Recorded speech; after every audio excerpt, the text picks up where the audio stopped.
Recording in progress.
Welcome everyone to this City Council meeting. Mayor Martinez is ill today, so I will be chairing the meeting.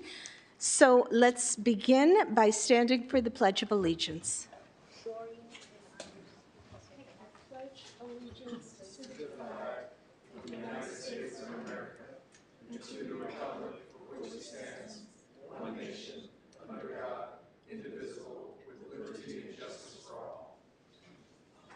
Okay. City Clerk, will you call the roll? Our names are missing. They disappeared.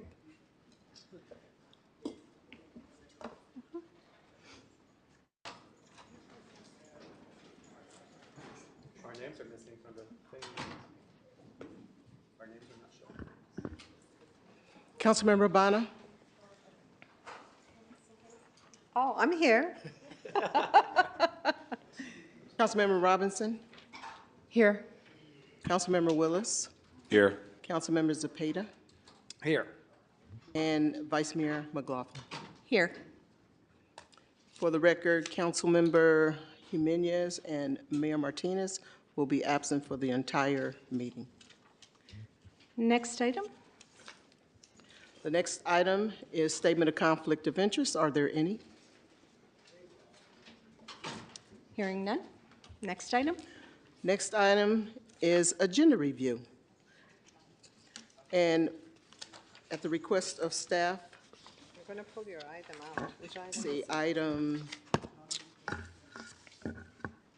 Q1 under budget session has been continued to December 5th. Do you remember your item number?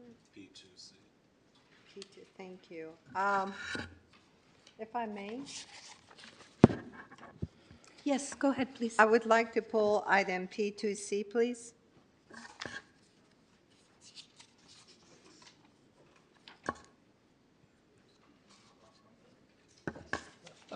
Excuse me, Vice Mayor. Yes. If there was no objection to the rest of the council colleagues, I was wondering if P2C could be heard after the vote of the consent calendar, because it should be a relatively quick item. I'm fine with that. Thank you. So, City Clerk, you got that? Okay. All right, any other items that need to be addressed in agenda review? Okay, next item. Next item is a report from the city attorney. And for the record, the closed session was canceled, so there should be no report. I think the city clerk gave my report. Okay. Good job. Next item is a report from the city manager. Thank you, Madam Clerk. KCRT, can you please pull up the presentation from the fire chief? Vice Mayor McLaughlin and members of the City Council, Chief Smith is with us here this evening, as well as Samantha Carr is in the audience and other staff that work together in a collaborative manner with public safety to respond to the incident, the unfortunate incident that occurred in our community yesterday. So I've asked to Chief Smith to please provide a brief summary for you, and so the public is aware of what transpired and how we will continue to work with the appropriate regulatory entities to respond in the coming days. So with that, I'll hand it off to Chief Smith. Okay, Yes, I Vice Mayor? understand, City Manager, this is just a very brief, basic informational item, since we will need to get more information as time goes on. Yes. Okay. Good evening, Vice Mayor McLaughlin, members of council. City Manager Curl, thank you for this opportunity to give the overview of what happened at the incident last night. Man, first slide, please. At Chevron at 3:30 p.m., there was a power loss in their north yard. At 3:40, flaring was initiated. 3:42, a community warning system, level 1, was initiated. And simultaneously, notifications went out to the city of Richmond, Contra Costa County Health Services, and the Bay Area Air Quality Management District.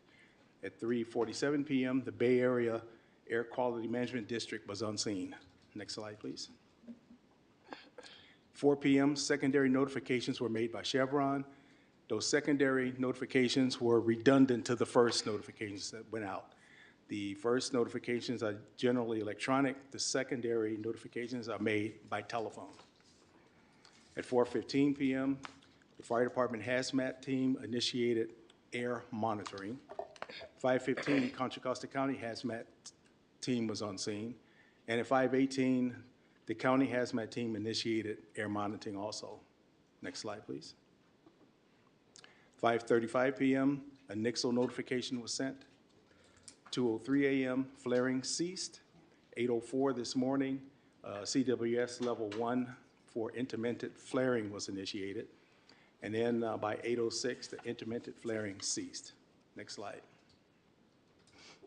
The key points. Richmond Fire Department Hazardous Materials Response Team monitored the air for sulfur dioxide, hydrogen sulfide, carbon monoxide, and oxygen levels. The air monitoring conducted along Castro Street fence line, westbound Interstate 580, and along Stenmark Drive.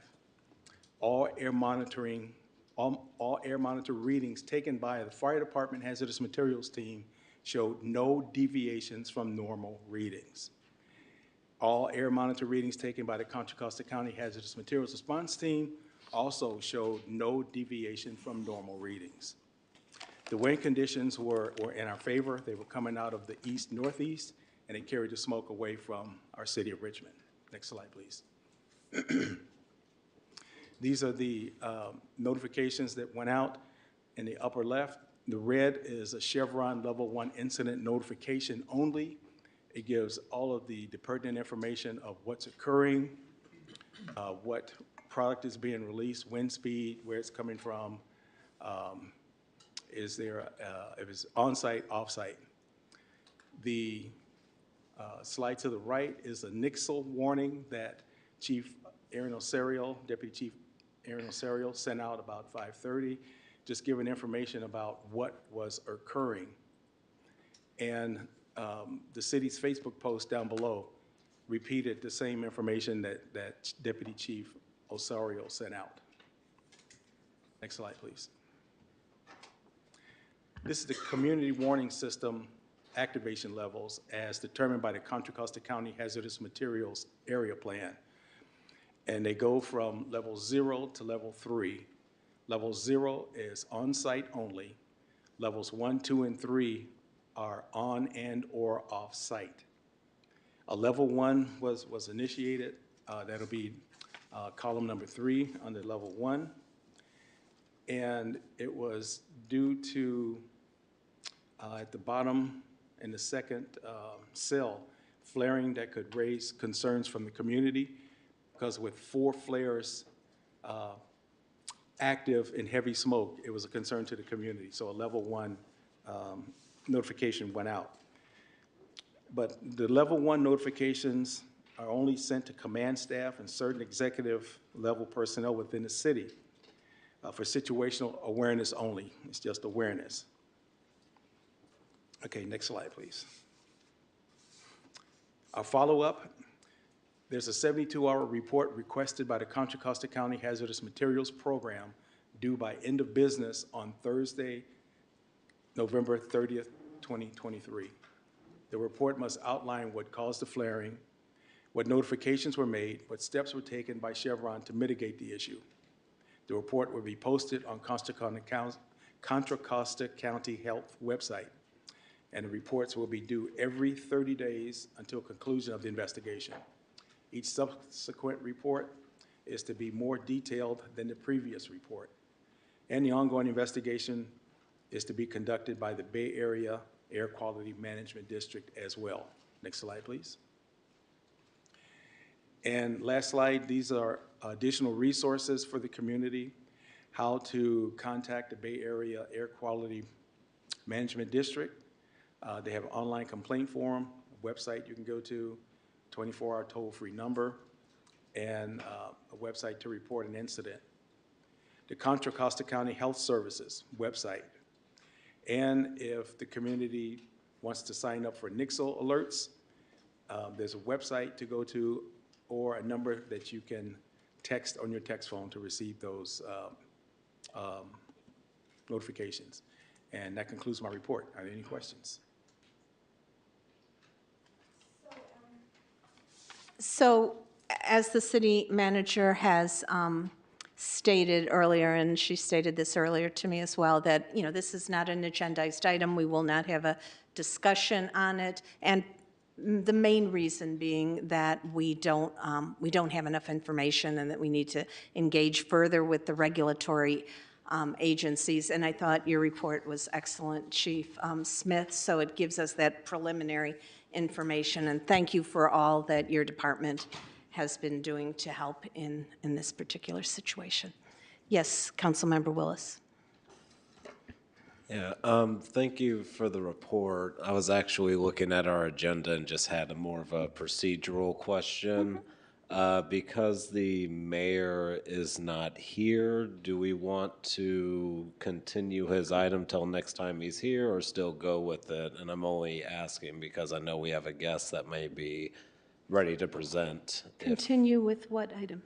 Is it the AC Transit item? Yes, I believe that they're prepared to present. okay. Just Yeah, wanted to the mayor double check has- on that procedurally. Yeah, the mayor has asked that it continue even Okay. without him, so, but thank you. Yes, Councilmember Bana. I also wanted to thank Chief Smith for this and suggest that this information be put on the city's website. Thank you. Councilmember Zepeda. Thank you, Vice Mayor. Thank you for the report. I'm excited to have it tonight. Is there a way to get a report at the next meeting? I know that by Thursday, we'll have an updated report. Is there a way to bring that back? So I think it's important that the community sees it from the city council perspective. For the next meeting, I'd be glad to report on any information that has been gathered from this point to then. And then, do we know about the Nixle alerts? Several people didn't receive them. I received it at past 5:30. I was noticing on your chart, which is a great chart, thank you for that, when the event started to when the notifications started going out. And then do we know why it took a couple of hours for people to be notified from Nixle? And then why some people received it? You might not have the answer yet, but if we can look into it, because some people received them and some people did not receive them. I know that when I send out an email, when I got notification from the city manager, people were asking me why they didn't get the Nixle notification. And then I had not received it until maybe about an hour and a half after I sent the notification out. Okay, hopefully those people that didn't receive them are signed up to receive Nixle alerts, because that's a voluntary program that people need to sign up for, whereas the community service warning goes out regardless. You know, that's a system that pushes out information to everybody's cell phone. But the Nixle is more of an advisory system that people need to subscribe to. Yeah, I know there's some people that signed up for Nixle that received other notifications that they didn't seem to have received this one. So we Okay. can just look to see. I know that Nixle is based on codes, right? Depending on which code you're in is what you get. So I just want to make sure that the right codes are in there for any future notifications.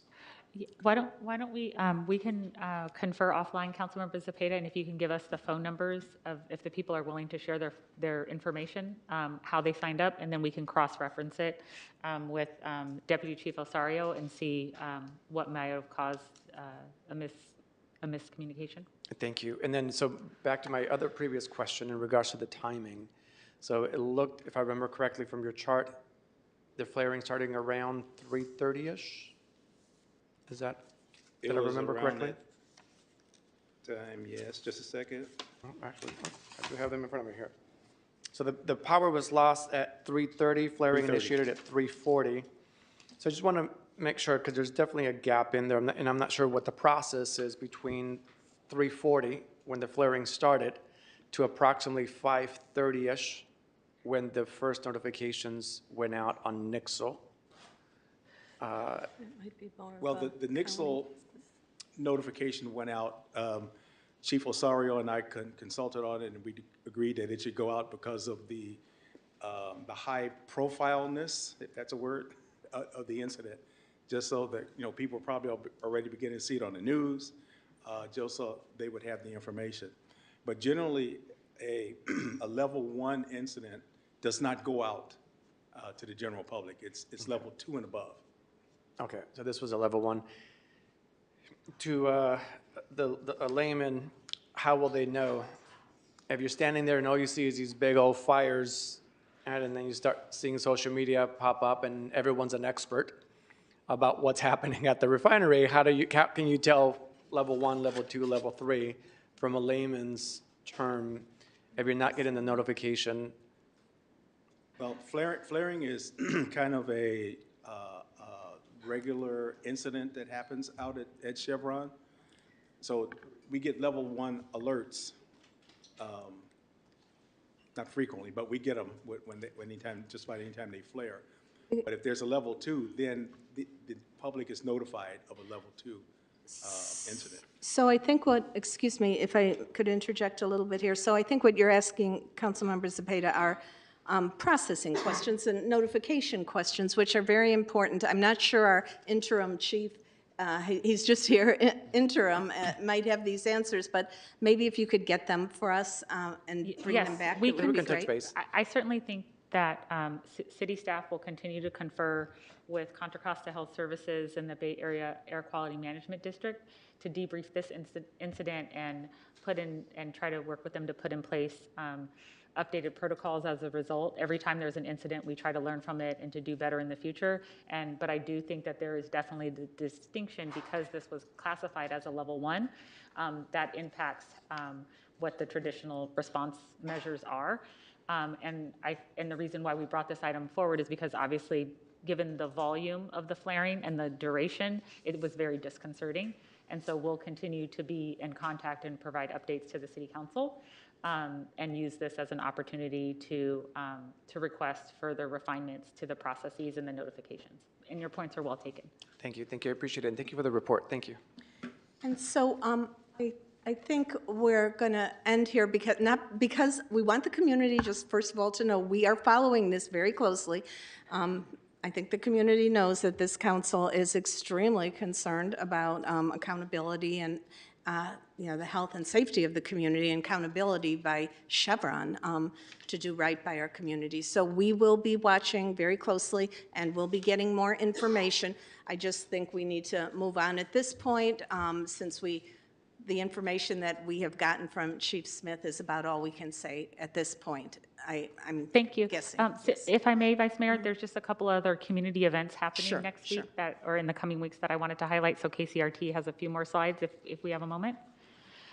So I just wanted to, next slide, please. I just wanted to make sure that the community is aware of some really great holiday events taking place here in Richmond. We really want to encourage everyone to please shop locally through the holidays at your local small businesses, as well as our big box retailers.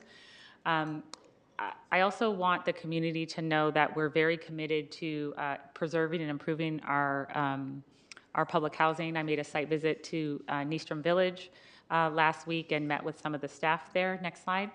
And just wanted to show that we are making improvements. So you can see the slides here highlighting the improvements that we're making as we turn over units at Nystrom that are vacant, and that will provide new affordable housing for residents that are on the waiting list. Next slide.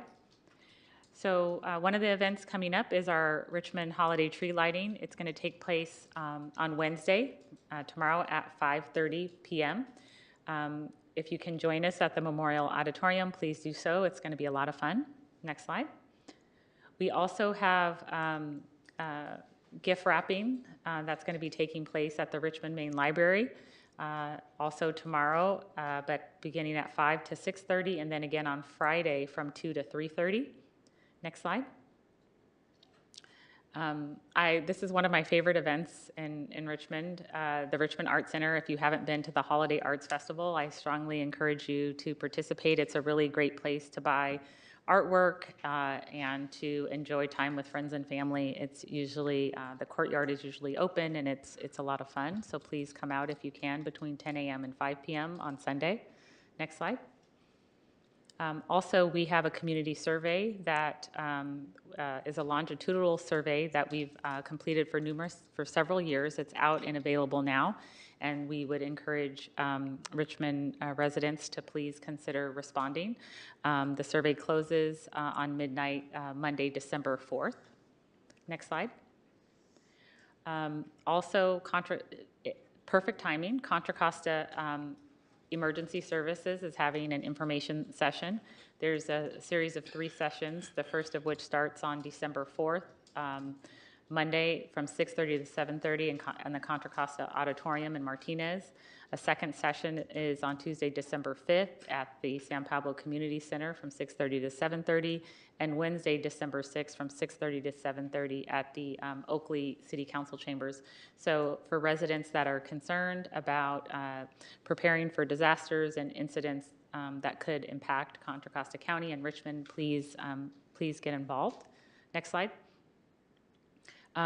One of our marquee projects that is currently in progress is a nearly $30 million planned renovation for our Richmond Library.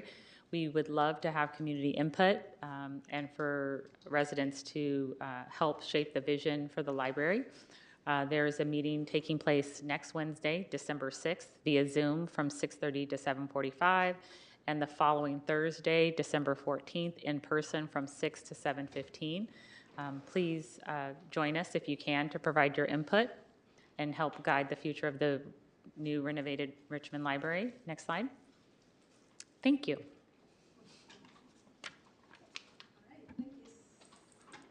Thank you, City Manager. If there are no questions for the City Manager, we'll go on to the next item. The next item is reports of officers, referrals to staff, and general reports, including AB 1234 reports. And these are limited to 2 minutes per council person.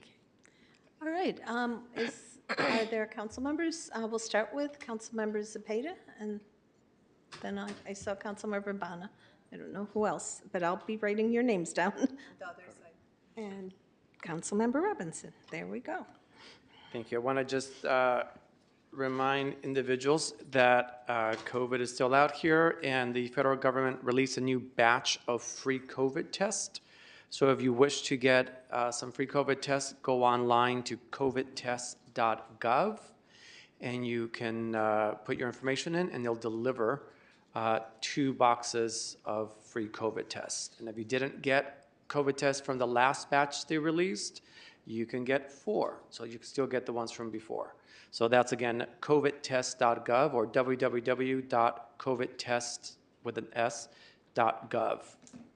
And also a reminder for our toy program, we're going to be packaging up the food and the toys, so volunteers are needed. If you have some time, it's on December 9th at 8 a.m. You can contact Michelle Milam if you wish to volunteer, and this is for the annual Fire and Police Toy Program.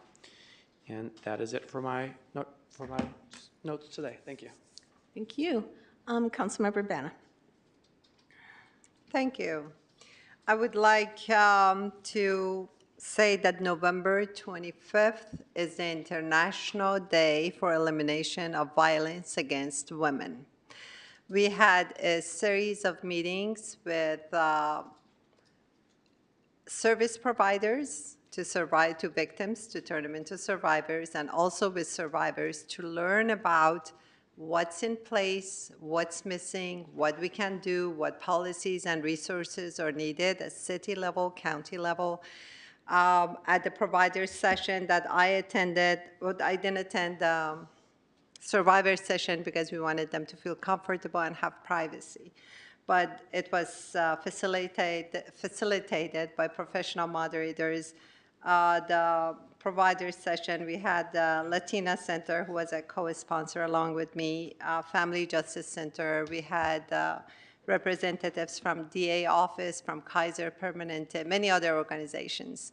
And I will report to you as soon as we have the results. The facilitators are putting the results together. I attended, in addition, I attended 2 conferences, American, Asian, Pacific Islanders. They both were very fun. Good opportunity for networking and learning about what's going on. I attended the initiation of cultural competency by the police department. I just wanted to thank our police chief again for being so proactive. I believe we are the first in the nation where the police department acknowledges victims' family and invites them to the opening of cultural competency. Mr. Press were present there. And I think we are taking strides in terms of improving our police department, and I'm very proud of Richmond Police Department and our police chief. I would like to thank Public Works and our fire marshal for working closely with Measure X and starting receiving mitigation services.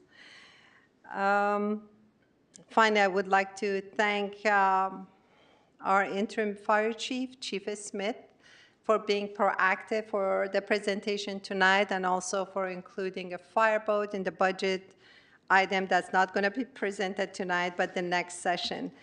Finally, I would like to say that the resolution regarding Show Me tax is postponed to December 19th. It won't be on the consent calendar tonight, to make sure it's all ironed out and legalities taken care of.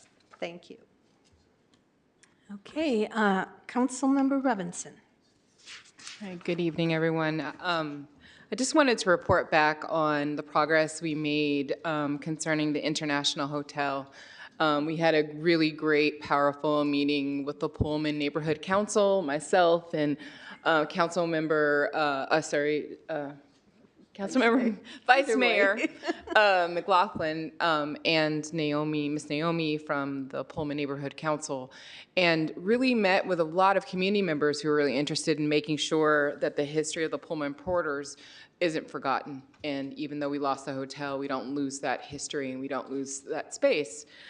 So we had some great discussions. One of the best things was that the owner of the property, Ethel Dotson's son, was there, and he definitely has a strong vision that it was his mother's vision for making sure that the Pullman Porters history moves forward.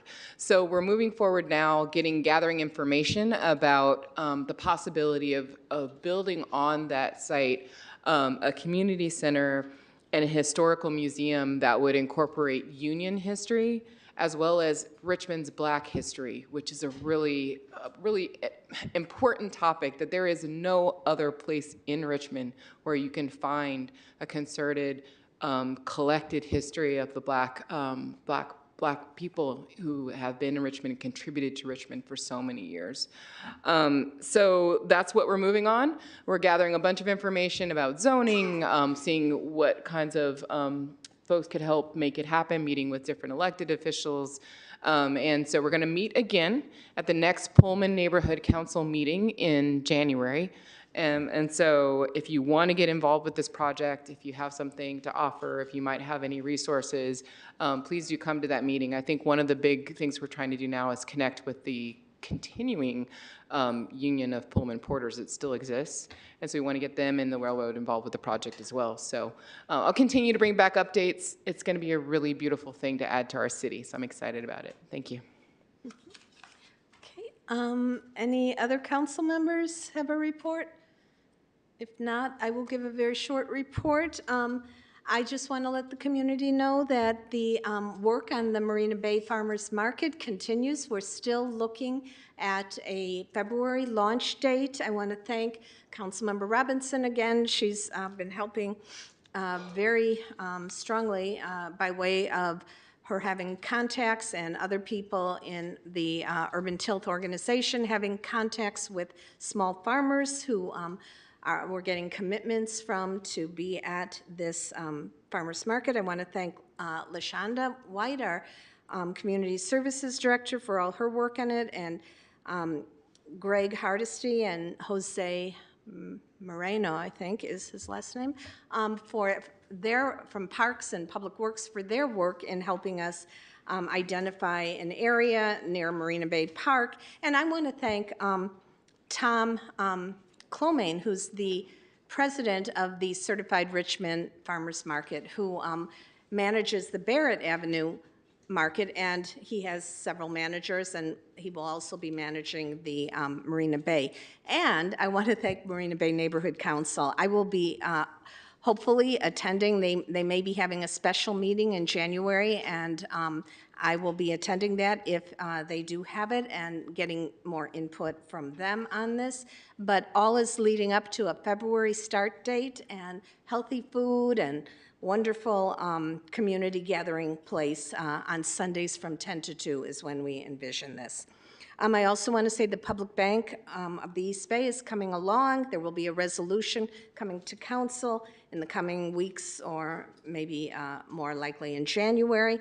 Councilmember Robinson talked about the International Hotel site, which I'm also excited about.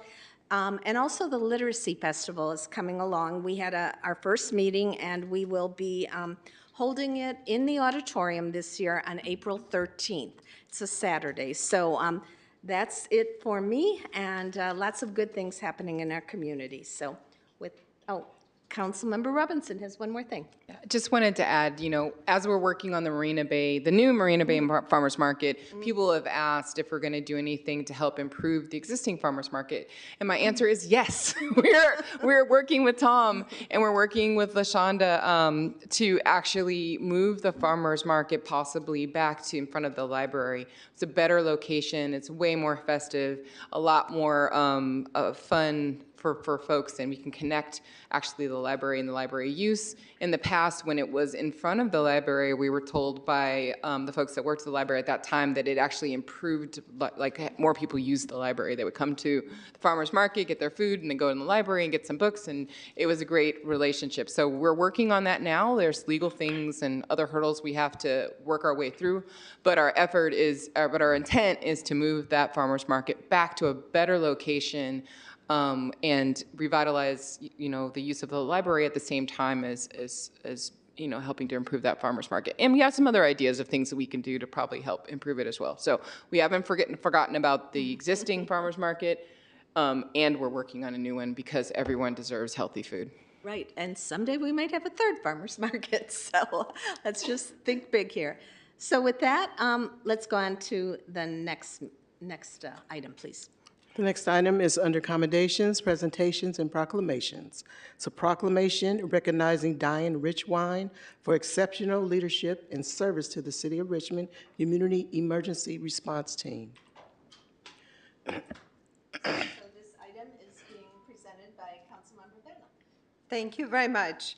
I'm going to read the proclamation here and then present it to Diane on the floor, and we'll have the honor of taking a picture with her.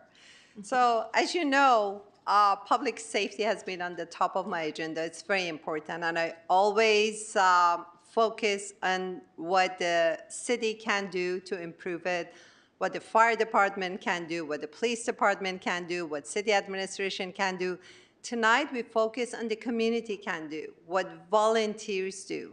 Diane proactively reached out to the fire department and initiated the CERT program after it was off for years during COVID, did everything herself, preparing material, conducting classes and everything, and successfully graduated 20 volunteers. So this proclamation is to acknowledge the role of volunteers in the City of Richmond, because public safety is not the job of only one entity or one department, but the whole community need to come together and work together to enhance public safety. Proclamation recognizing Diane Richwine for exceptional leadership and service in the City of Richmond emergency preparedness. Whereas the City of Richmond recognizes the importance of being prepared for emergencies, especially due to our proximity to the Hayward Fault, with a significant risk of major earthquakes, and whereas the Community Emergency Response Team CERT program is an essential educational outlet for residents to learn valuable disaster response skills such as fire safety, light search and rescue, team organization, and disaster medical operations, and whereas Diane Richwine has exemplified remarkable leadership by keeping the CERT volunteers connected with the fire department and organizing and conducting the 2023 CERT Academy that included 9 3-hour classes and 1 4-hour emergency drill, and Whereas her efforts led to the successful graduation of 20 Richmond residents, an accomplishment made more notable by the fact that there were no dropouts and the student evaluations of the classes were overwhelmingly positive. And whereas this initiative under Diane Richwine's stewardship represents a successful collaboration between the community and the fire department, strengthening the city's capacity to respond to emergencies. And whereas the evident interest and participation of the community, underscored by the easy recruitment of 20 participants and a current waiting list, highlight the value Richmond residents place on being prepared for and capable of responding to emergencies. And whereas Diane Richwine's dedication to community preparedness and her tireless work to ensure the safety and preparedness of the Richmond community serve as an inspiration to all. And whereas through her dedication and exceptional leadership, Diane has revitalized this essential program after a period of closure during the COVID pandemic, directly enhancing the emergency readiness of our residents and thereby significantly contributing to the safety and resilience of our entire city. And whereas volunteers such as Charmaine Tyler, David Swanson, and Jeff Miller have been instrumental in assisting Diane Richwine with the CERT program, dedicating its significant amount of time and effort, and without whom the success of the recent CERT Academy would not have been possible. Now, therefore, be it resolved that the City Council does hereby express its profound gratitude to Diane Richwine on this day, November 28, 2023, for exceptional service and leadership. We commend her for her outstanding achievement in enhancing the emergency preparedness of the City of Richmond through the CERT program. Please welcome Diane.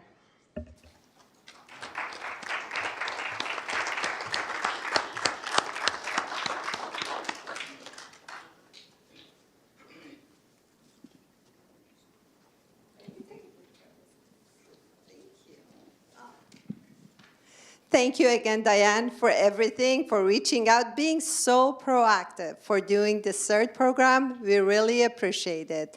This is just a sign of appreciation to you. Thank you. May I say a few words? Of course, after the picture. All yours.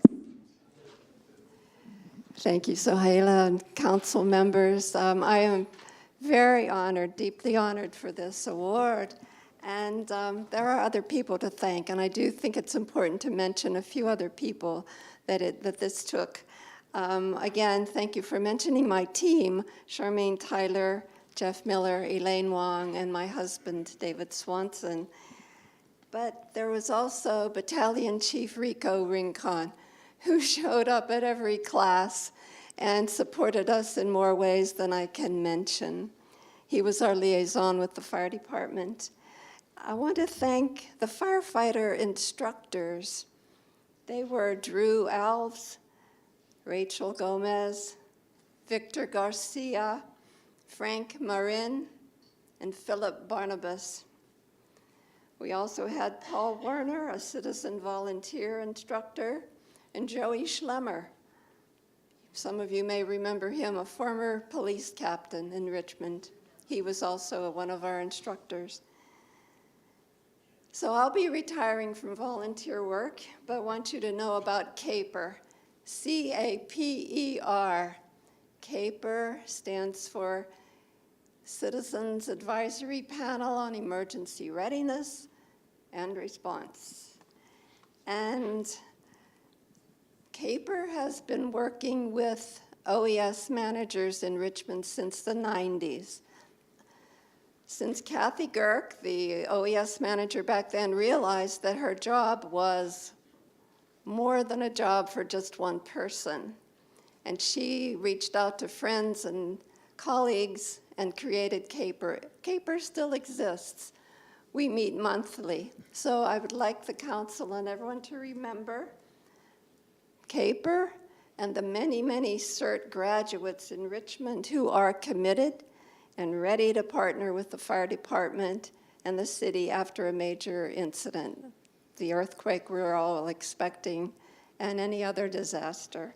To that end, please prioritize and support ongoing CERT training, and please support Richmond's next OES manager whenever that person is hired. Thank you so much.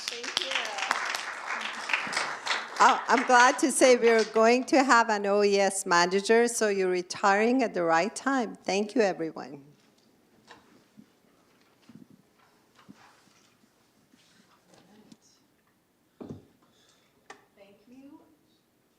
Thank you to Diane Richwine for all your work. You're leaving a legacy, and thank you, Councilmember Bana, for presenting that proclamation. With that, let's go on to the next item. The next item is open forum, and it is an opportunity for the public to make comments on items that remain on the consent calendar or items that are not on the agenda. It's limited to 2 minutes per person, and we will hear speakers that are in person first. Then we move to our Zoom participants. Zoom participants should raise their hand now. And please remember to please keep your comments respectful. We have 5 speakers: Rick Perez, Patricia Perez, Mark Wasberg, Jamin Purcell, and Ben Terrio. Please come forward. Rick Perez.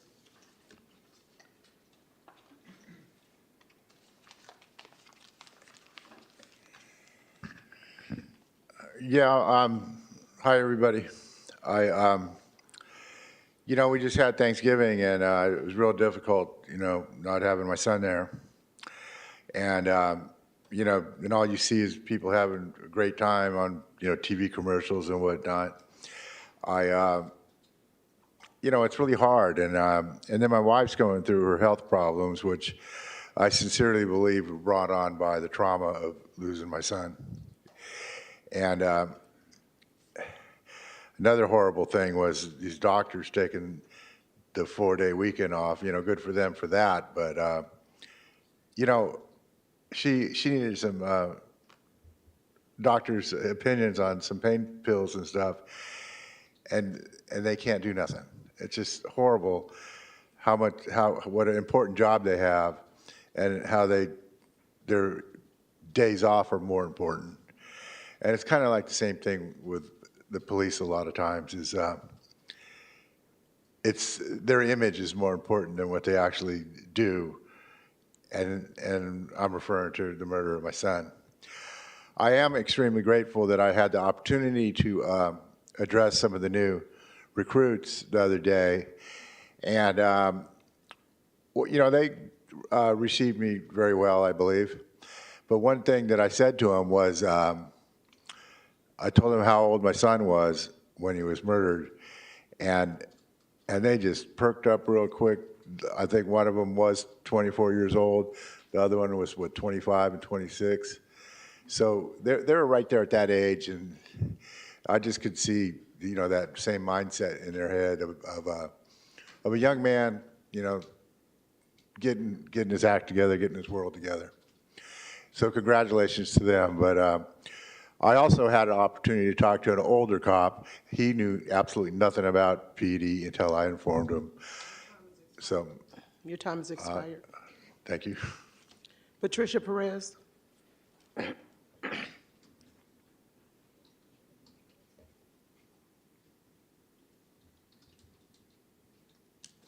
Hi, everybody.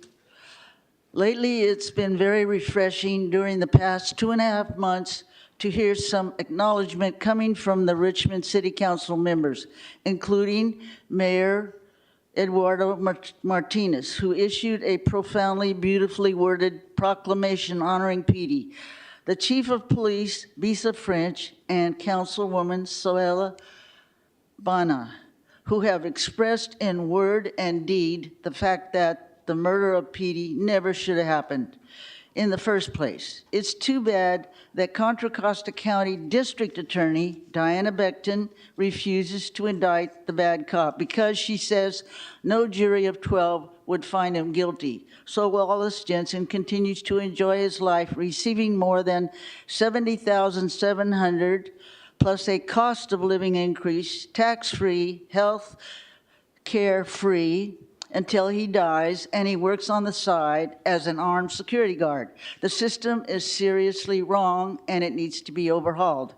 We are very grateful for the acknowledgement. Nothing is ever going to bring PD back here with us.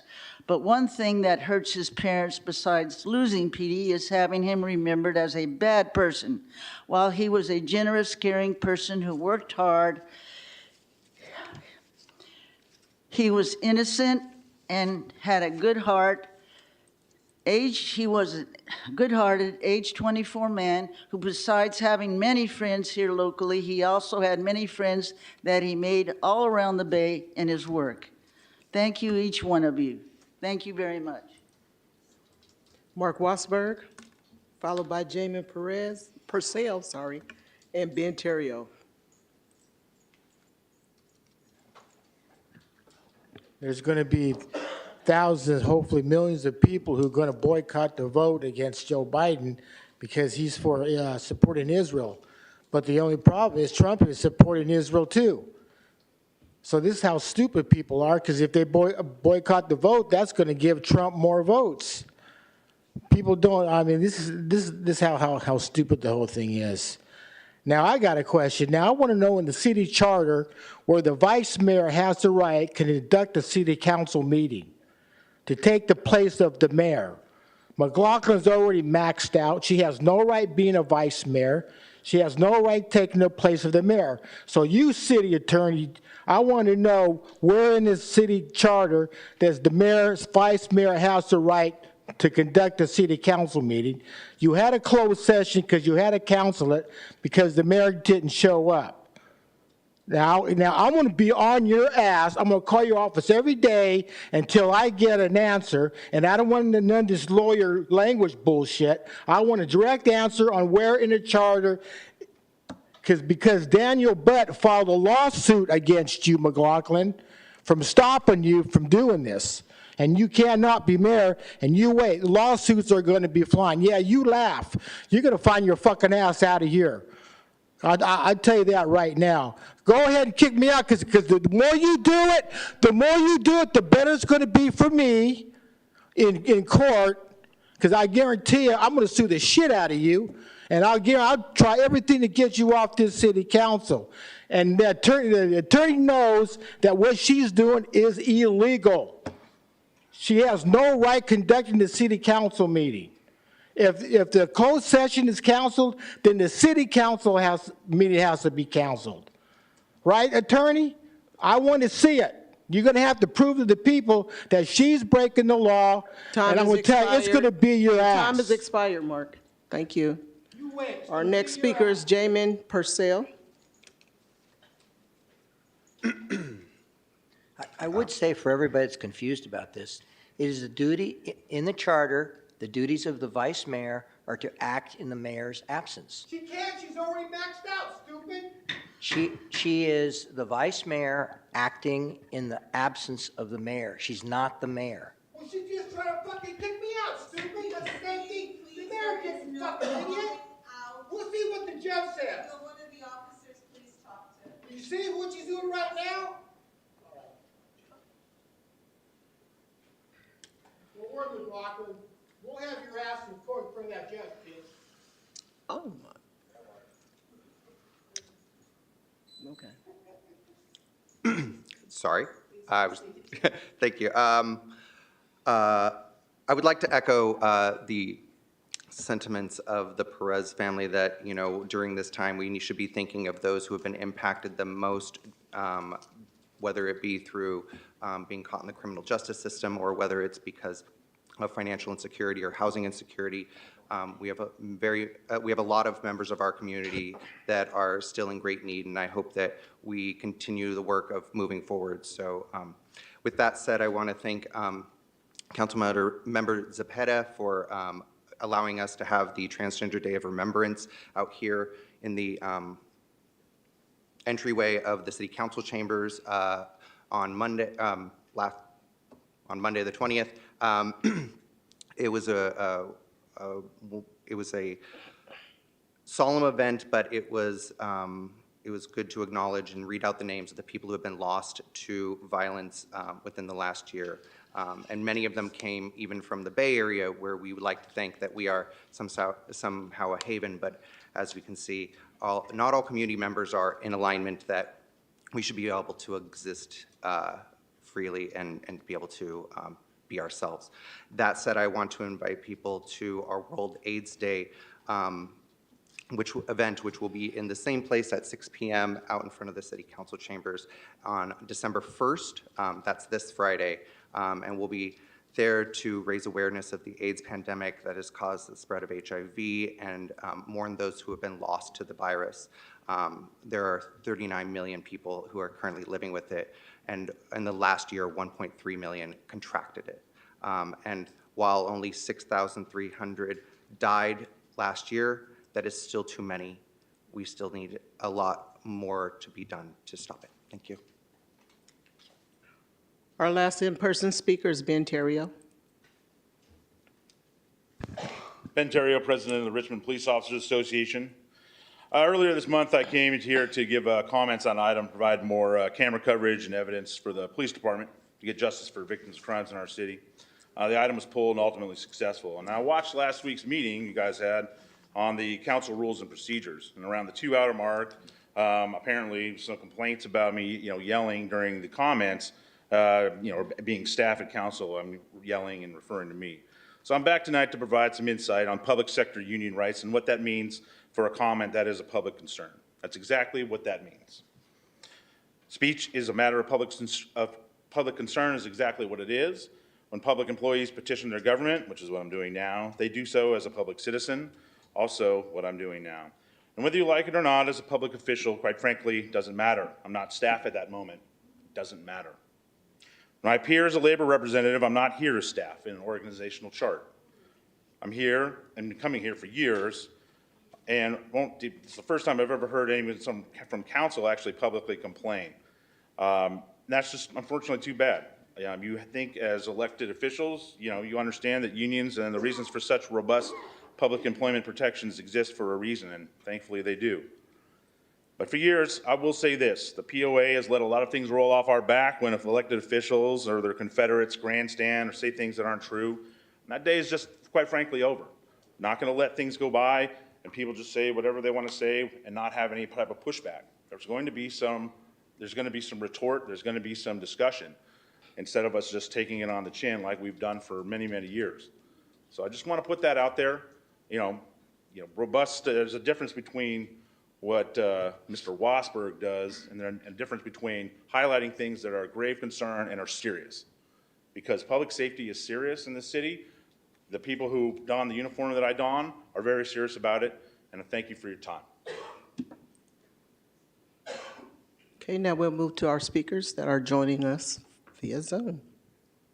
Okay, I have one speaker. I have Michelle Rappaport. Michelle, you'll have 2 minutes to speak. You can go ahead and start.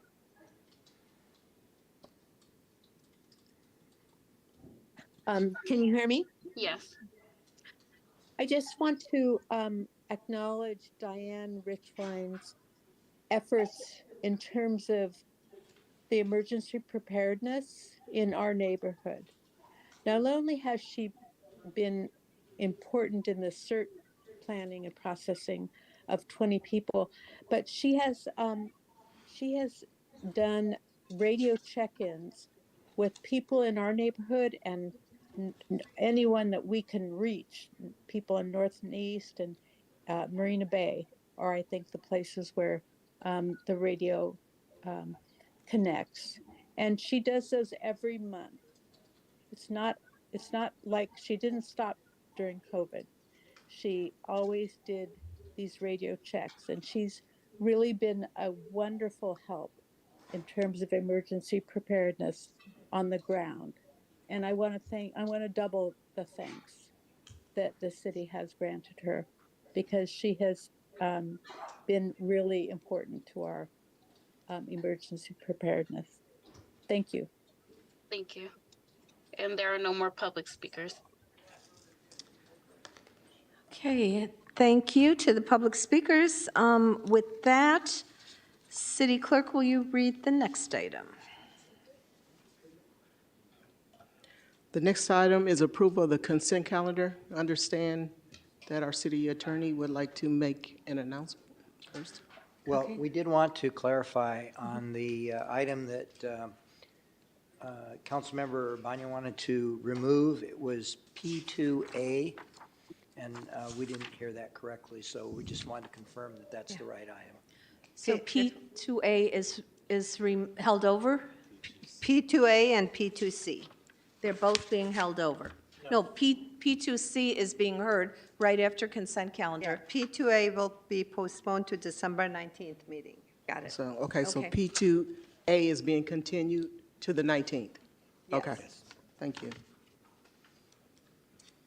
All right, is there a Okay. motion to approve the consent calendar minus P2A and P2C? I'll make a motion to move the consent calendar. A second. Oh. Okay. Who's the second? Seconded by Councilmember Robinson? Robinson. Okay. Councilmember Bonner? Yes.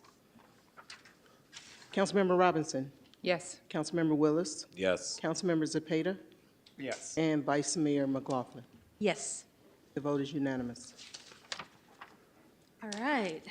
Next item, as I mentioned, and we'll ask the city clerk to read it, is the P2C. item that has been pulled off, P2C. Okay, P2C is to approve a letter to Heritage Park at Hilltop Apartments requesting that it not move forward with its current rent increase and to reevaluate future rent increases and direct staff to work with the rent program staff to develop strategies to assist with housing for seniors. Okay. Councilmember Willis and Councilmember Zepeda were the ones who authored this. Do you want to tell us a little bit about it? I know Councilmember Bana had pulled it, so we also want to hear from your questions and concerns. Yeah, thank you, Madam Vice Mayor. The item is really, it's really as direct as it is on paper, and part of it, putting it on the agenda to have a letter go out to Heritage Park, USA Properties, but also a direction to staff to work with our Richmond rent program to figure out strategies on how to support senior housing in the city of Richmond to help keep folks in their homes and help prevent homelessness. And the letter is because when it comes to looking at Heritage Park, there really isn't anything that we can do much legislatively to cover them. We've checked in, I know I've checked in with the rent program, I've talked to other tenant attorneys, and when it comes to these kinds of increases, it's at the end of the day at the discretion of Heritage Park because our rent control and just cause for, our rent control specifically doesn't cover them because they were built after 1995.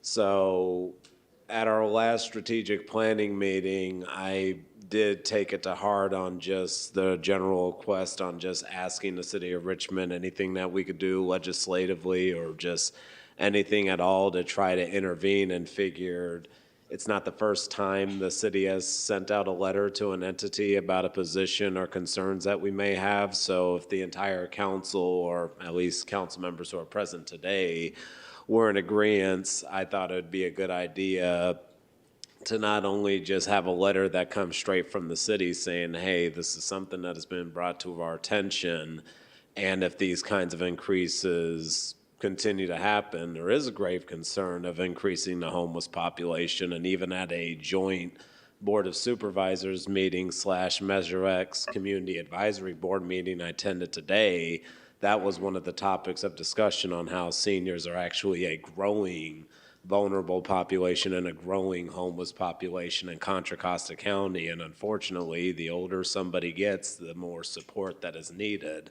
So I wanted to take those concerns to heart. I wanted to see if the city could officially just say, hey, this is something that we're concerned about. Could you not move forward with these increases? And if you are going to do increases, consider something else. And the other details in the letter, just thinking about what happened in our previous election when people adopted Measure P because of inflation and the high cost of housing, and continuing increases will eventually price people out. So that's the point of the letter, is sending out a request and a direction to staff just to work together on figuring out strategies, because this isn't going to be an isolated issue just in one apartment complex. This is a citywide, regional, statewide, nationwide issue, and I want to be more proactive about it and at least take a stand saying we're concerned and we don't want to see seniors be made homeless over time. And I'll pass it to Councilmember Cepeda if you wanted to add anything on. No, I think you covered all the points there. I would love to hear some of the questions and concerns from Councilmember Urbana. All right, so see how we can address them. Mayor? Please, go ahead. Thank you. So, Ms. Vice Mayor, as you know, homelessness is a major issue. We need to start shrinking the pipelines into homelessness. Sending a letter is very nice. I have no opposition to it. I don't think if that's enough. I don't expect the landlord who is increasing the rent within the law say, okay, out of goodness of their heart, if they wanted to do, they would have done it. It's okay to send a letter, but I think the city needs to allocate some budget to make sure, because keeping people from falling into homelessness, it's way more effective and a lot cheaper than allowing them to fall into homelessness and trying to get them out of it. We need to be more proactive and spend some money. So I don't know exactly. I would need advice from the city manager if they could negotiate the rent, decrease it a little, then make up for that. But I think the city needs to do a little more than writing a letter. And we have the ARPA money. We can spend some money. We should do that. Okay, thank you. I think on this item, though, we're just going to be talking about sending this letter. I do know on consent calendar, I believe, which we just approved, there is money for Housing First, which I believe includes rental assistance. Isn't that correct? Yes, what we can do, the statements are well taken. We can certainly connect the residents that are impacted at Heritage Park to the Richmond Community Foundation and assess if the current program guidelines would enable them to apply for those funds. And if they are not, and the council is interested in doing so, we can certainly bring back another contract amendment, and we can discuss this further at your next meeting when we talk about the allocations for funding related to ARPA on December 5th. Thank you. And the other thing I was going to add to that, and I agree with you, like, look, I know we're going to have an ARPA discussion where I've seen that was even a line item just for rental assistance, but that was part of the other reason that Councilmember Cepeda wanted to lift up too, was like, let's also work together interdepartmentally to find other strategies to address these kinds of increases that we know aren't just going to be isolated at Heritage Park. I know there's many places that we haven't identified yet, but folks are still being impacted. So part of that direction, if this item was to pass, is to start working with our other departments on what strategies can the city adopt or those departments adopt to further support those, so we can stop that pipeline of homelessness as much as possible. So let me just, well, you go first, Councilmember. I was just going to add that this is just a first step, a very small first step into, conversations we haven't already, into what we can do to help our senior population. The senior population always seems to be a population around the country that is overseen, overlooked, overpassed. So we want to make sure that we change that by providing more equitable housing, because from the moment we started this meeting to right this second, we all got older, and we're going to continue getting older. So we have to keep looking out for those individuals that came before us that help set the city, but also for our future, right? Selfishly, also our future. But it's a thing that people are going to get older, and if we're not providing housing, we're not going to be providing for our residents. And this is just a small little drop in the bucket in the conversations we're going to be continuing to have. And we're hoping that Heritage Park owners come to the table to discuss this as we continue shaping future conversations about future legislation that we'll bring forward in regards to senior housing here at City Council.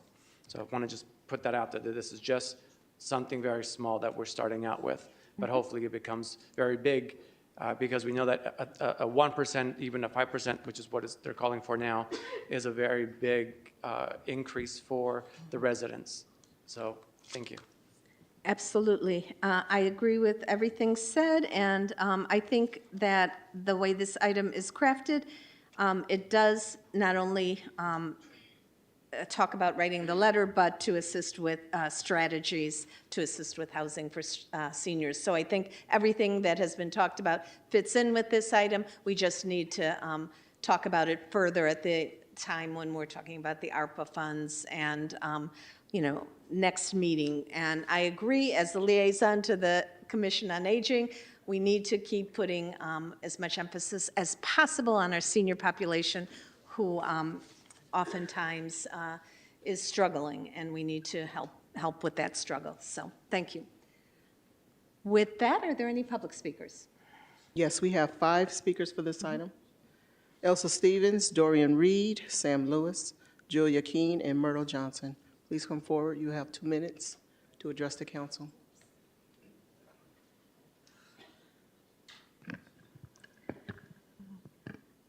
I'm so glad that I live in Richmond, and I'm so proud of this city council. A few weeks ago, I tried to let you know, I live at Heritage Park, and what I tell everybody is never, ever greet an old person like myself with, "How are you?" unless you have the rest of the day free. Say, "Nice to see you, great weather we're having," but never, "How are you?"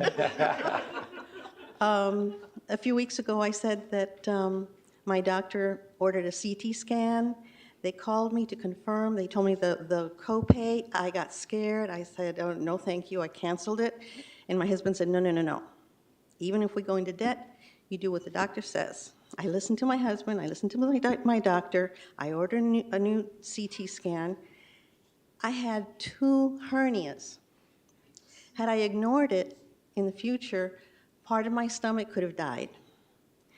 Had I ignored it in the future, part of my intestines could have fallen through a hole in my pelvic wall. So it's good that I listened to my husband. It's good that I listened to my doctor. And God bless you all for helping us seniors. Thank you. Dorian Reed.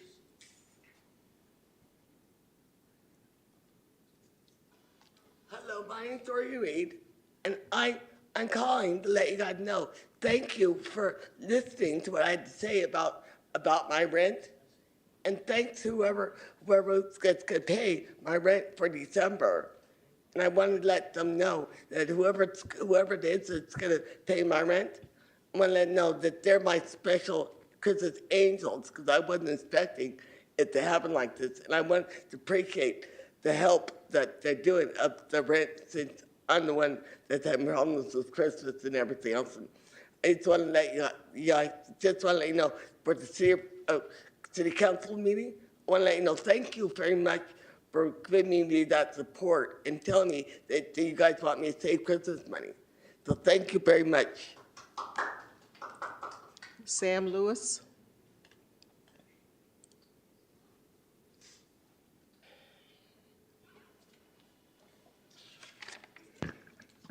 Hi, my name is Sam Lewis, and I'm one of the residents at Heritage Park also.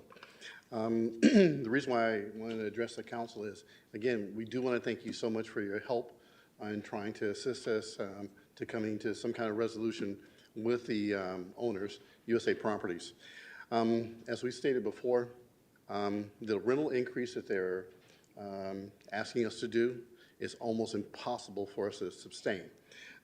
Example, if my rent is $1,500 this year, it goes up by 5%, well, it means next year I'm paying $1,575. The year after, I'm paying $1,653. The year after that, I'm paying $1,735. Those kind of increases are impossible for us as older adults and for us people who are on fixed income, some kind of government assistance, pension, or retirement, and plus what's going on with the economy. It's impossible for us to sustain. So again, we ask you for any help that you can give us, which is greatly appreciated. And that's all I have to say. Thank you so much. Julia Keene.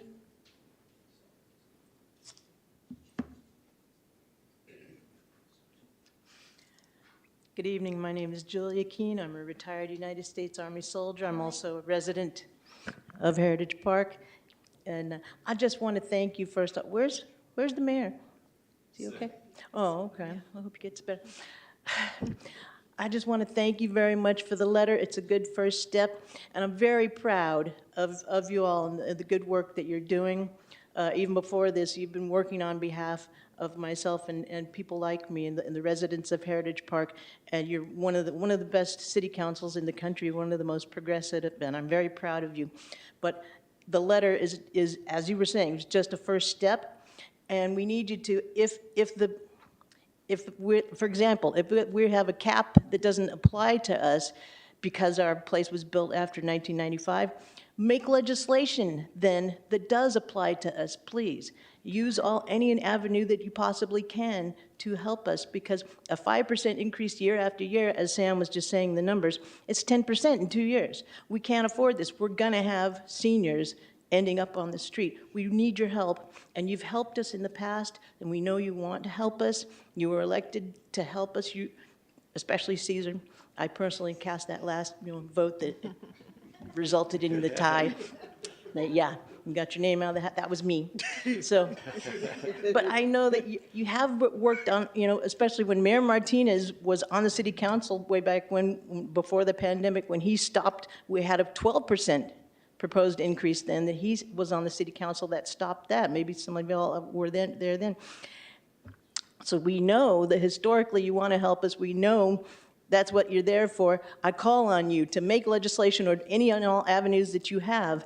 If the problem is that the law doesn't apply to us because the place was built after 1995, make some legislation that then applies to places that were built after 1995, please, or do anything you can. We don't want our city. Your time has expired. Thank you very much. Mm-hmm. Okay, just checking for speakers via Zoom. We do not have any speakers. Okay. Oh, I'm sorry, one more person. Myrtle Johnson.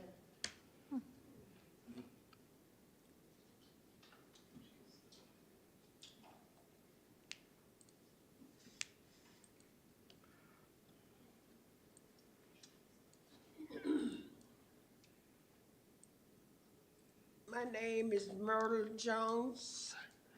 I've been living in Richmond about 65 years. And I never heard that senior apartments supposed to go up, up, up, up. I thought they had a comfortable in a senior place, but they don't. Every time you turn around, they're going up on the rent and everything. So I don't think it's fair. Because if it's a senior house, it's supposed to stay when senior complain. The more money they make, the more they takes. And my daughter, she's on disability, and I live with her, and so that's why I'm down here complaining. But since I have another minute, You have a minute, 13 seconds. Yeah, it's something really bothered me. I know it don't have nothing to do with the apartment, but on 23rd Street, that apartment, I'm at that building there, it's been there for years, a few years, nothing did with it. It could be did, help the people laying on the street, you know what I mean? You got people laying on the street, and they need a place to stay. So it need to be fixed up so they can go in there. I don't know what it is. I don't know if it's the money problem or what. But I'm very concerned about the people on the streets, you know what I mean? So y'all, I just thank y'all for everything you did. Okay. That's it. I want to thank all the speakers, first of all, because you've come more than once, several times to the council meeting, and that's what it takes. That's the community empowerment that makes a difference, saying, hey, we can't tolerate this, and something needs to be done. And I want to thank Councilmember Willis and Councilmember Zepeda for bringing this item, and Councilmember Banna for adding her concerns, and all of us, I believe, have these concerns. I also want to mention that the reason we can't put rent control, which would mean that you could only get a 3% increase to apartment buildings built after 1995, is because it's a state law. And I want to thank ACE, the Alliance of Californians for Community Empowerment, for working hard to try and get that state law overturned. Unfortunately, the voters of California, enough votes were not received to overturn that law, but maybe we should try again, you know? So, because it's clear enough that this is not acceptable and people's lives are at stake. So I just wanted to say that, and to say, keep up this strong advocation. It's, you know, what makes change. And with that, I'll ask for a motion. I will move the item. If I may make a friendly amendment, can we have the letter be certified? No, just plain yes. I was like, what? That way we make sure that they receive it. Because I understand that there's a lot of addresses and people, and we just want to make sure that it gets to somewhere. We can hold that person accountable for receiving the letter. Certainly. So, perfect. Then if you take that, then I'll Yes. second it. Okay. Okay. Councilmember Bonner? My vote is yes. Can I add something quickly? I just want to say, I understand the need for rent control, but we can't do it up to a certain level. It's not really the responsibility of the landlord, it's the responsibility of the entire society. That's why the city needs to come in and help with homelessness, with the housing crisis and everything. We cannot have it on the shoulders of individual property owners, especially mom and pop landlords, whose living is made out of the rent they get, and if the inflation is more than the rent increase, then they have a hard time. Then they cannot pay the mortgage. So we need to be aware of that, and we need to do our best as a society, as a community, doing it together. That's why I'm asking the city manager to come up with strategies that are practical and doesn't hurt individuals. My vote is yes. Thank you. City Clerk? You're voting yes? Yeah. Yeah. Okay. Councilmember Robinson? My vote is also yes. I didn't understand you. You said yes? I was wanting to make a comment, but I'm trying to be like not long-winded. So I just wanted, can I make a quick comment? So I just wanted to make a comment that I strongly supported the effort by ACE in the last election to overturn that state law. I think it's a huge problem. I think that this is we're seeing a small piece of the problem, you know, today with these vocal people who came in, and there's a lot of people who are suffering in quiet across not just Richmond, but across the state. And I feel like it is a systemic problem, and we need a systemic answer. Yes, we can do things in the interim, but there will never be enough money to address every single person who needs that rental support. So we really do also need a systemic solution, and that systemic solution is overturning that law on a statewide level. That is, and then there's a whole bunch of other things around, you know, whatever. But that's one major step. So I just wanted to say that and just vote yes. Thank you. Councilmember Willis? Yes, with a quick comment. From my understanding, statewide, there are efforts, again, working on the repeal of Costa-Hawkins this election cycle. So if folks want to see that dealt with, start talking to your neighbors and your bases. So yes to the item and the friendly amendments and comments that have just been said. Councilmember Zepeda? I'm going to keep it simple. Yes. And Mayor McLaughlin. I'm keeping Vice it Mayor simple McLaughlin. too. Yes. Vote is unanimous. All right. All right, yay.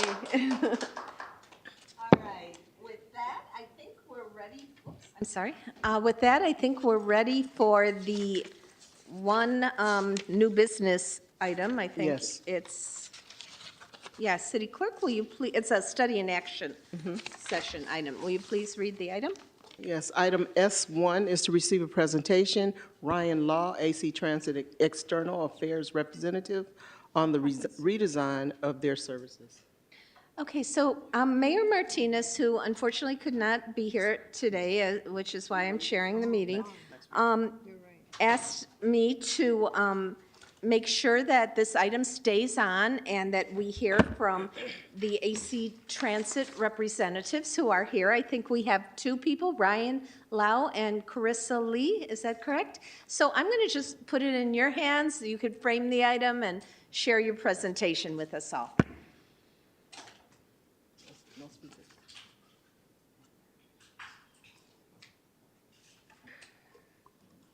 Can you hear me?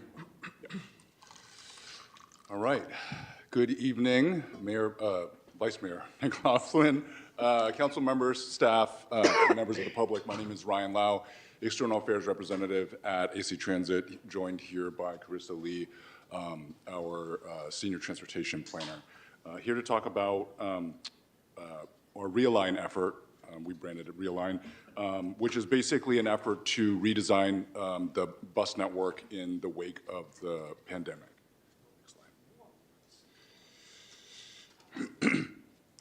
Just for reference, AC Transit is the largest bus-only transit system in the state of California, providing lifeline service to essential workers, students, low-income individuals, seniors, commuters, individuals with disabilities, and anybody wanting to reduce their carbon footprint. We operate service on the western side of the East Bay, from San Pablo, El Sobrante, and Richmond, all the way down to Fremont and Newark.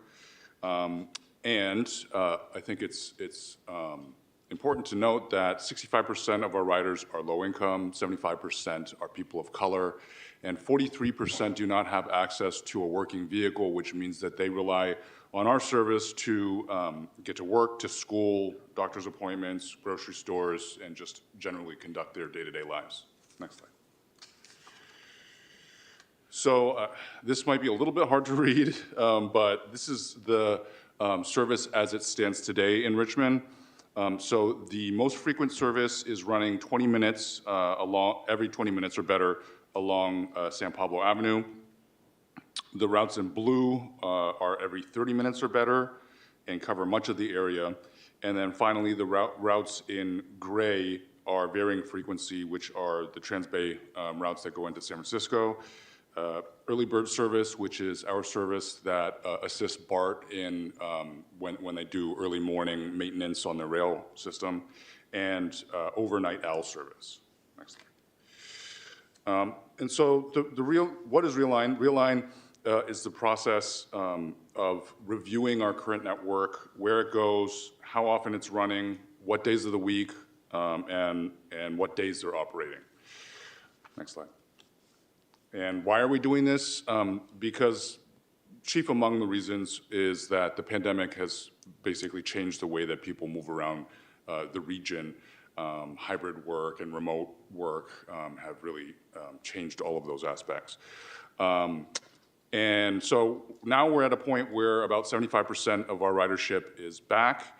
Much of that is on major routes and outside of traditional work hours because of the aspects that I just mentioned. And so we are facing some significant challenges, though, including operator hiring and retention, so getting new drivers on board and keeping them, because a lot of them are retiring because of the sort of graying out of the workforce, I guess. And another issue that we're running into is funding, sustained funding in the future. Next slide. So what are the goals of Realign? We want to make sure that the network is attractive to riders, it meets their needs, and it goes to where they need to go. And so we developed 3 draft scenarios that have basically been designed out of feedback from our previous feedback phases. Next slide. So now we're in phase 3. In August, we showed the board and the members of the public all the work that we've done through the previous 2 phases, as I mentioned. And today we're going to be sharing with you draft service proposals, basically route designs and schedules and what have you. And we plan to take all of that input, which is running through December 13th, and then package it up into a final design, which we hope to have adopted by mid-April 2024. And then in summer 2024, we will be developing new service standards. And then we're going to be doing another round of outreach and expected go-live date of August 2024. And so with that, I will pass it off to Carissa to do sort of a deeper dive. Thanks, Ryan. So what are some of the demand trends we've been seeing with our service? Since the pandemic, we've seen significant ridership recovery. We're about 75% of our pre-pandemic ridership, and we're continuing to see increases in ridership. But you can see from the slide that the kinds of patterns and demands have changed in terms of how people ride. A lot of ridership has dropped going to downtown areas, and we're seeing a lot more lower income communities use transit throughout the day. And so really these trends are looking a little bit different than what we used to know them as. So those demand trends are informing our proposals, as well as the guiding principles that we have. So we have 3 guiding principles. And these were refined in September based on what we heard from the community across 47 events, 914 touch points, and 1 trilingual digital workshop. The 3 guiding principles are equity, in other words, providing the greatest level of service where concentrations of greatest mobility need exist, reliability, ensuring that our service is reliable and predictable, meaning the bus is coming when we say it will, and then frequency, so making sure the network is providing the highest frequency where the greatest demand exists. And so all of these principles work together, hence the Venn diagram. So as Ryan mentioned, we have 3 different scenarios. The first 2, the balanced coverage scenario and the frequency scenario, these are cost neutral. So we're trying to use the resources we have and redistribute them in ways that meet the demand trends that we're seeing in our service. And then we also have a 3rd scenario called unconstrained vision scenario. This is more of everything everywhere. So this is what it could look like if transit was well funded, and really thinking about what a vision of transit could look like if we had the resources such as buses, operators, garages, and funding. So just to note that, we have these 3 different scenarios, and now I'll be diving into the specific routes that go in and throughout the city of Richmond, some of these proposed changes, and what scenario they fall under. So the first set of routes is the 72 lines and the 76. Line 72, 72M, and 72R, they currently run along San Pablo Avenue. It's starting in downtown Oakland and then ending in Richmond and Contra Costa College and Hilltop Mall. One of the key things we're hearing is that having these 3 routes can be a bit confusing because they end in different places. And so we are proposing that we have line 72 and 72M. And that the 72R would be, those would be discontinued, but those resources reallocated back into the 72 and 72M. So that way, each stop along the corridor has a 7.5 minute frequency. In addition, the line 72 will only go as far, under this proposal, would only go as far as Contra Costa College, but the portion going up to Hilltop Mall would be covered by the line 76. Line 70 and 71. So line 70 will be improved to run every 30 minutes. It will be rerouted north of Richmond BART to provide more reliable service. In addition, frequency along Cutting will improve to every 15 minutes. Right now, it's the bus is coming every 30 minutes. And line 71 will run hourly as coverage service in the balance scenario, but line 71 will run every 30 minutes in the frequency scenario because it would be coming more often. This slide is showing line 74. In the balance coverage scenario, line 74 will maintain its current routing to El Sobrante 7 days a week, every 30 minutes. But in the frequency scenario, line 74 will only go from the Richmond Ferry, Harbor Way, all the way to Contra Costa College. And this is to allow for resources to improve line 71, the line 71 frequency to every 30 minutes. Line L is a Transbay route, so it goes from the East Bay to San Francisco. The redesigned Line L would maintain service in Richmond, and most of its route would remain the same, but we're proposing that it be extended to Richmond Parkway Transit Center. So again, this is just a broad overview. We have a lot more details on our website if you want to, digest this more. And I'm going to hand it back to Ryan. Yeah, hi. So as I mentioned, this phase of our public outreach engagement period is running through December 13th. We actually have a upcoming virtual community meeting on December 7th at 6 p.m. And I can share some more information about that as well. So basically, we're here today to introduce these to you so that you all know what your community needs, but also we're asking you to share this out to your networks because you obviously know a lot more transit riders than maybe the average person. So we definitely want to make sure that we're getting the broadest feedback as possible. So we hope that we can count on you for that. And just kind of a snapshot of what we have planned in this phase. We have 20 plus community pop-ups and pop-ins. Pop-ins are if another organization is having a function already, we'll post up with them and advertise our efforts.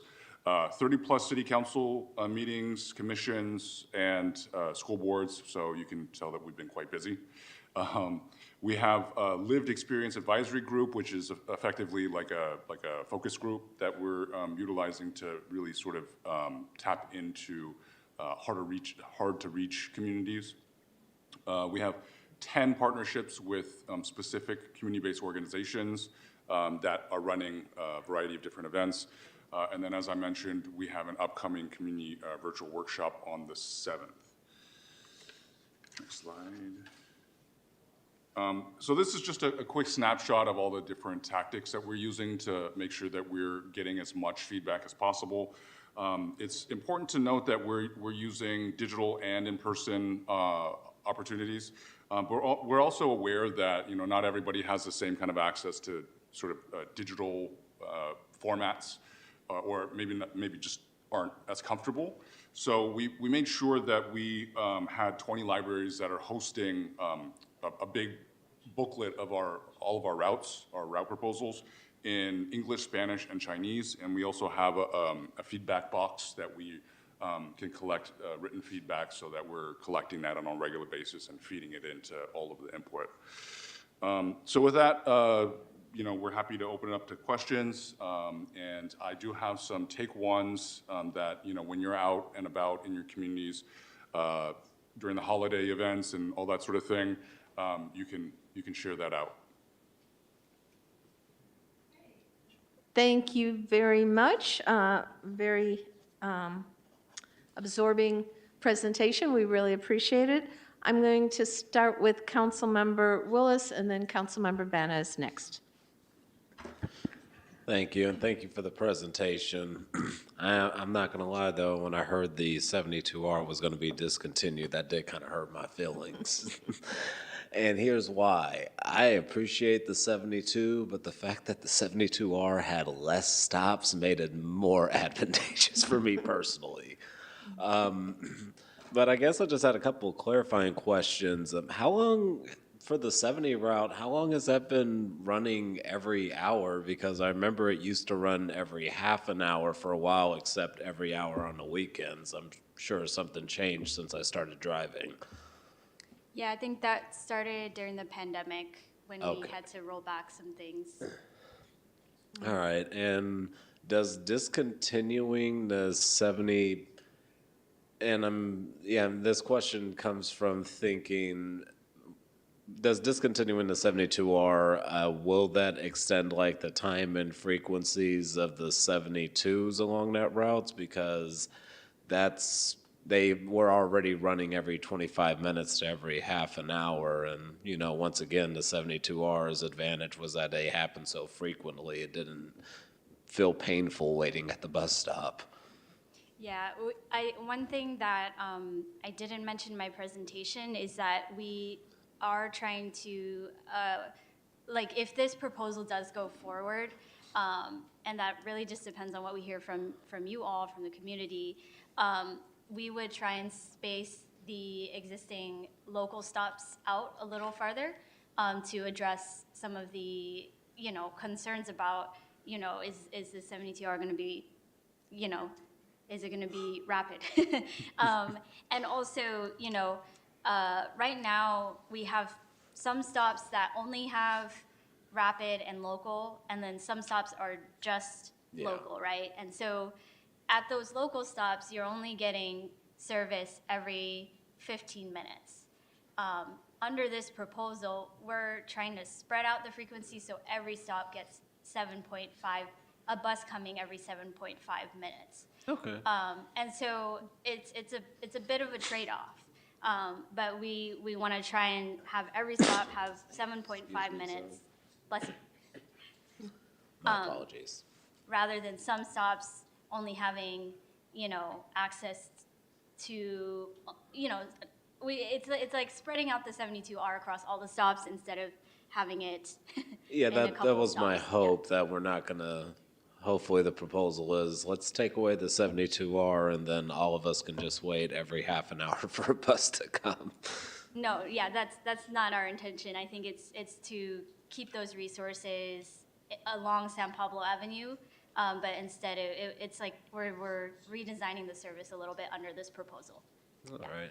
And I know I asked this question at our last committee meeting, but I'm just still curious as to, every year, especially this year, I started hearing more and more like realistic cuts to the transportation budget, but at the same time, we're trying to get people off from driving and actually utilizing transportation. So I'm just kind of like, how, those are two contradictory things that are pulling in the opposite direction. So how are we managing, like, trying to complete this vision on increasing ridership, getting more people out of their cars and into transportation, but still dealing with this looming threat that transportation budgets will be cut?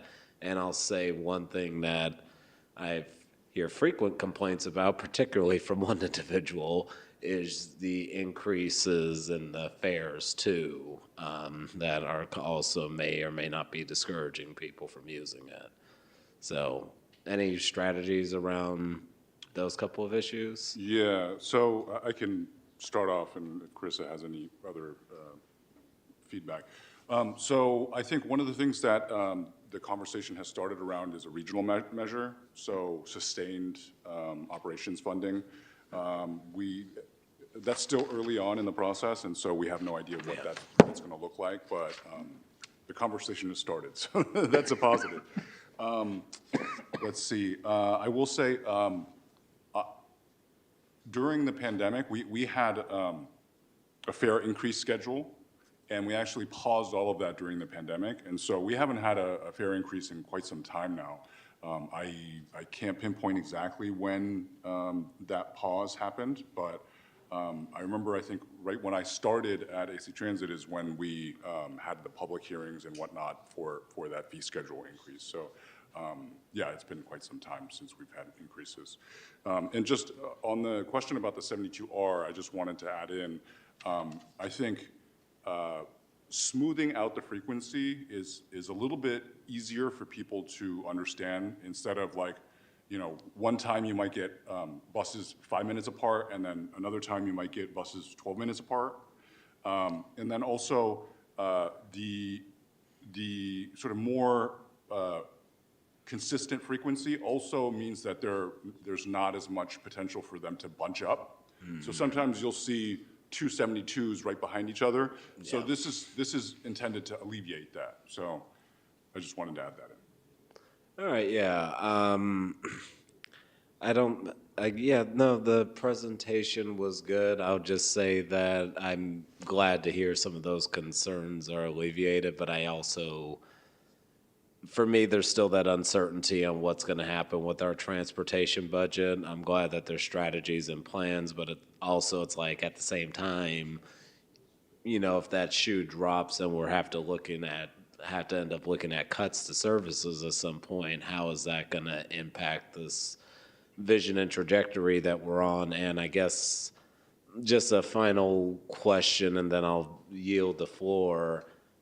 Is there any conversations being happen with our Congress people or regional legislators and also just at the Capitol about, you know, here's this plan that we're trying to adhere to, Bay Area, some of it was definitely set up by the state, but now at the same time, you're taking away our ability to implement the plan. Like, have those conversations happened with anybody at the state to really talk about how this is gonna impact not only this region, but California's transportation plan on just trying to get more people off of the roads and into alternative uses? Yeah, I would say we're constantly in conversations with our state and federal and local legislators about funding opportunities, that sort of thing. And so, you know, we're pretty successful about getting like capital grants and that sort of thing, but ongoing operations funding is a little bit more tricky sometimes. Yeah. And so I think that's why it's good that the conversation around a regional measure has begun. You know, you might recall before the pandemic, this whole conversation happened then, and then the pandemic happened. So. All right, well, hey, thank you so much. Okay, Councilmember Bennett. Thank you. Thank you for the presentation. I'm not happy with the content, though. I have to confess, and we're going to talk about it. But before I get into the details of what I'm unhappy with, I have a question for you. If you go to any other country, there is real-time information about when the bus arrives, or, you know, in Latin America and Europe, other places, people use public transportation a lot. In America, it's the least, because it's not reliable, it's not predictable. I've been a bus user for years, and what really irritated me is when a bus misses, doesn't come, and you have no way of knowing it. There is no like electronic radio at the bus stop. Well, why don't you do it? I mean, if you invested, I'll be happy to take the bus instead of riding my car. It's, you know, it makes more sense for the public to use it. What's the impediment? Maybe Carissa knows why we don't have at-stop information, but we did develop an app that actually has the real-time locations of all buses, and if they're not coming, which we're hoping happens less this plan, but it does show exactly where your bus is, how long it'll be until it gets to your location for pickup, or where it is along the line. So we do have that. We track it with a GPS. And people know about it, and bus users use that app? I try and tell them as often as I can. Okay. Because if there was real-time information at the bus stop, I guarantee many more people would use bus service. Yeah, I have a feeling it has something to do with infrastructure costs, but I couldn't say that for sure. We do have, not every transit shelter, but we do try and put real-time signage in our transit shelters because, and I think the challenges for us is the capital investment. Hooking something up to a utility can cost tens of thousands of dollars. And so, we do have real-time signage in our transit shelters. That said, it's not every stop. So we're challenged to, have to simply even just to hook up a sign to the grid gets complicated really fast. And so, I mean, we try to do that and prioritize as many places as we can. We have solar energy now. Okay, the other question is, there are big buses with like one passenger. Why don't we use minibuses to reduce the cost and increase the number of runs or extend the bus route? So I can start on that also. So the primary cost of running a bus is actually the driver. So if it's a 40-foot bus, it costs essentially the same amount to run as a 30-foot bus. But also, even though it might appear that there's one person on the bus at a particular point in the route or time of day, we have to basically anticipate when we're going to have the most volume of riders because we can't switch mid-shift to a larger bus or that sort of thing. So we really have to build the bus choice on the maximum amount of riders that we anticipate. Just a question out of curiosity, but I live in El Sobrante Hills, and there used to be a bus from there. There is a little parking area that would bus people to Orinda BART station. It has stopped, I believe, before COVID, and we were hoping it would come back after COVID.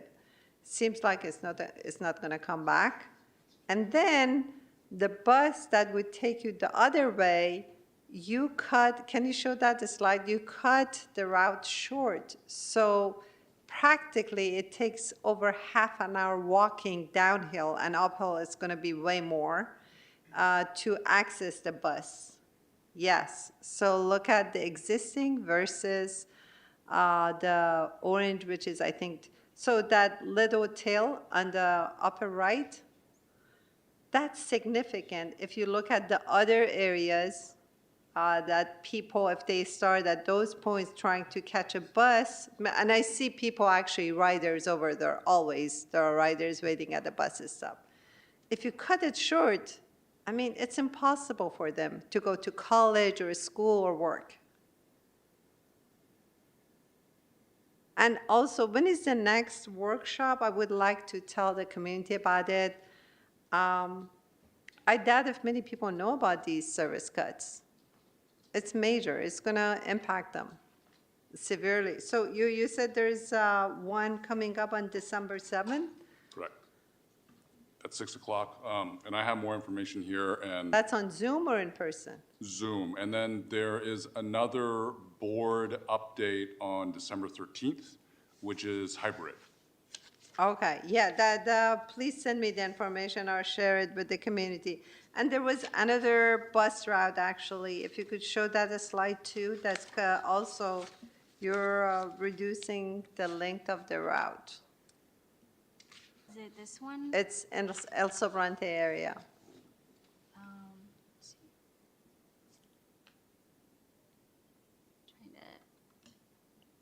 Trying to.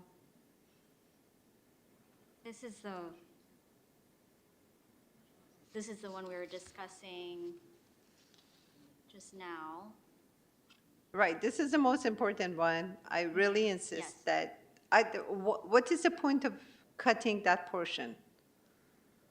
I think part of it was to redistribute resources to the Line 71 and allow that route to have 30-minute frequencies based on the ridership we're seeing. Yeah, but if you look at the number of houses in that area, you're cutting off service to a huge population in that area. And I think that's exactly the feedback we want to hear. Thank you. And I should just highlight that this isn't like a winner takes all situation. It's not like if you go with one scenario, then you have to do everything that way. So it's a sort of a buffet of options. And so, you know, if you like one, then provide that feedback, you know, we'll obviously take that into consideration. And, you know, if we get enough feedback about a particular route and the way it's designed, we can always sort of fidget with it. Thank you. Councilmember Robinson and then Councilmember Zepeda. Hi, good evening. Thank you for bringing this important issue to us. I think that I have a few questions, and actually one of my questions has to do with the last slide we were just looking at. I just want to make sure I'm understanding it right. Can we bring that back up, the 74 route? Oh, the 74? Mm-hmm. So are you saying that in the scenario that would be frequent network, that the line would stop here in San Pablo, like just above San Pablo? It would not go out at all along? Yes, it would. The green line would end in Contra Costa College. At Contra Costa College. Yeah. So there'd be no service Correct. at any time? Yes, the frequent scenario would just be where, yeah, it would just be, it would just be from Contra Costa College to the Richmond ferry. Mm-hmm. Mm-hmm. And that's it. And are there any other bus lines that would serve that area? Yeah, under that scenario, I don't believe so. No. So the whole of the El Sobrante area would just be cut off from bus service? Yes. Yeah. Yeah, I really, being a former short-term resident of El Sobrante, I would think that would be just catastrophic. I think a lot of people who, you know, their cars break down or they don't have a car for that time or they're young, depend on that. It's a lifeline to get people into BART, to other places in the area. I think that is a really, that for me would be really unacceptable, the amount of loss there. So I just wanted to voice that. And then I just was kind of curious. I'm unclear if there have been actual cuts to state and federal funding for public transportation. Has that happened in recent years? Is that what we're seeing, or is it just a matter of not getting enough funds because ridership is down? We're not getting enough funds from the payment for services. So for the last 2 or 3 years, we've been sustaining off of federal relief aid, and so that's drying up now. And so compounded with lower ridership, we are going to see an operating shortfall. And I think the last estimates I heard was something like 133 million over the next 5 years or something like that. And so, you know, that's not necessarily what we're proposing here. We're basically estimating out that we're going to have the same amount of funding and we're going to deliver the same amount of service. It just might be reallocated, sort of just adjusted because of the different transportation patterns. But that's something that we have to sort of keep in mind. Yeah, I understand that. I understand the difference between what's being proposed here and whatever. But before COVID, was there state and federal transportation funding for operations, or were you able to sustain just from the fees that people paid? Actually, we have a pretty varied revenue stream. So there is state, there's federal, there's local, there's regional, and then fares as well. In that way, we're a bit different than, say, like BART. BART is heavily sustained by fares. And so, yeah, so we have a varied revenue stream. And so we are still getting that, and we were getting it before. It's just that, you know, when you lose a significant portion of your ridership, I mean, it's a hit. Impact, right. And then one other question. I am curious as to what Richmond's usage rates are. Like how much do we use the system in comparison to maybe other cities? I'm just curious. Oh, ridership. I don't have those ridership numbers on me, unfortunately, but you know, I would say within Contra Costa, Richmond is a big user of our transit. I mean, we have so many routes that go through it.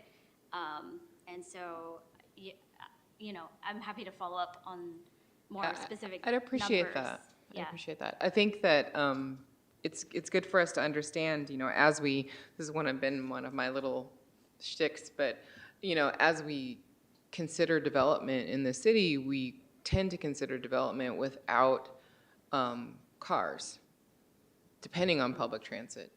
And so it does worry me to, you know, the state of the fiscal health of our regional public transit systems if we're planning many developments that depend on them, but they are not fiscally healthy and they're shrinking. You know, so it'd be good to know just what that ridership is, that we have those numbers and we can understand how they would impact any development plans.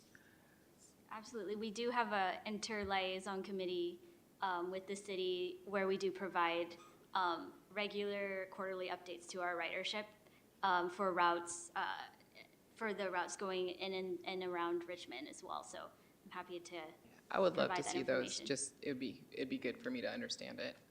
Thank you. I think that's all I have. Thank you so much. I have some more questions. Okay, first of all, I have Councilmember Zepeda, please. Go ahead. Thank you, Vice Mayor. Thank you for the presentation. Welcome to our council chambers. Ryan, you and I have spoken many times on ADA accessibility. So as I'm not going to opine on the routes. I don't use the bus as often as my colleagues, so they're going to have a lot more experience with it. However, I do know that I see the ADA accessibility. So as we add, and I'm looking at line 76, this is a brand new line, it looks like. So if we can just keep in mind in there the ADA accessibility, making it accessible to individuals being able to get on and off the bus. And I know that something that we're working on to making sure that other areas that we currently have are accessible to individuals, especially in wheelchairs or other mobility impairments. So that's one thing that I would just ask as we're looking to plan the new routes, that they're not, the stops not in gravel, that they're not being blocked by other items, and that people have that access.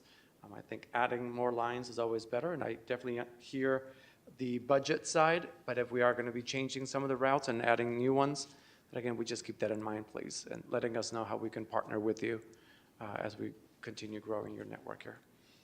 And then a question in regards to funding. I know we're talking, it's not part of your presentation, but you might have a little bit of on there. There's $776 million that Senator Wiener is putting forward, and I know Bart is getting, Bart and Uni is getting the big piece of it, or the biggest piece of it. Is AZ Transit, to your knowledge, getting any of that in his budget proposal? We are. I think it's a small portion. I don't have a number on me now. I can report back on that. I just want to make sure that we're being taken care of. So Appreciate now that. we can give him a call. I know he's our state senator from across the bay, but still, he represents all of us. So we want to make sure that if we need to make some phone calls, that he puts us in his line items as well. Yeah, I mean, I think one of the challenges, MTC is the body that sort of facilitates that distribution.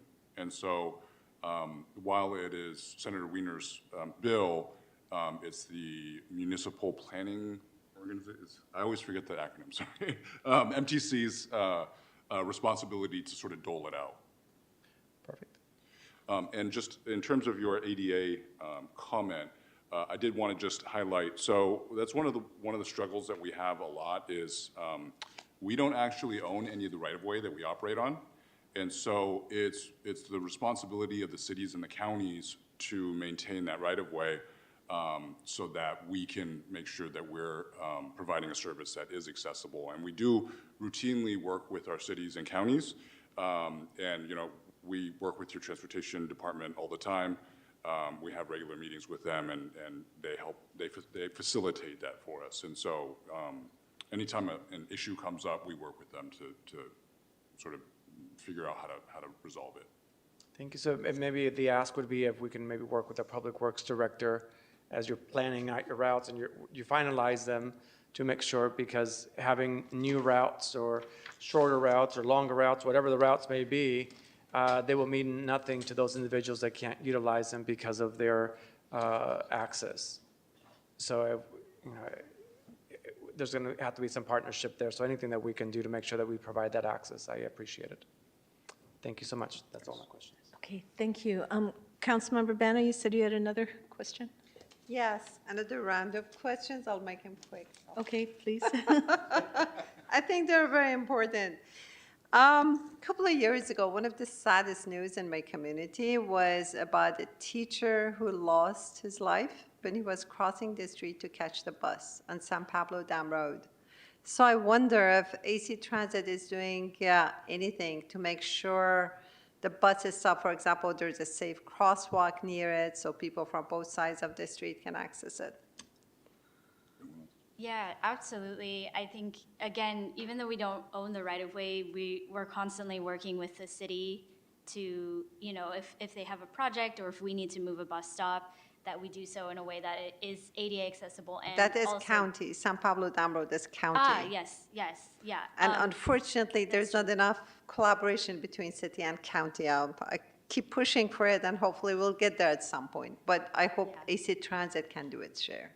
Absolutely.